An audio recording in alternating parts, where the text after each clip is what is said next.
الكبدة والسجق أصل الأكل الحرش. في طاسة على النار فيها 3 معالق زيت هنزل فص توم واحد بس من التوابل اللي أنا محضراها، وهكتب لكم باقي التوابل في الكابشن. وهنزلهم على معلقتين كبار من الخل وأقلبهم. يا دوب التوم يسخن كده هنزل عليه معلقة من التتبيلة بتاعتي والباقي هسيبه لبعدين.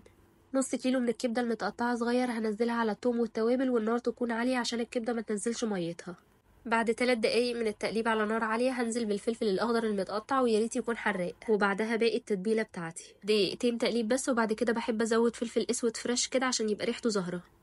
وآخر حاجة بقى رشة شطة ودي حسب الرغبة، وبحب أزود لها في الآخر عصرة ليمون. وكده مش ناقص بقى غير رغيف فينو ورشة طحينة، واستمتعوا بأحلى كبدة هتاكلوها في حياتكم. ونحضر بقى اخو الكبدة السجق. معلقة توم في شوية زيت صغيرين وهقلبهم تقليبة. سجق متقطع ومش بكون سلقاه وبنزله على الزيت، وبسيبه يتشوح على نار عالية لمدة 10 دقايق.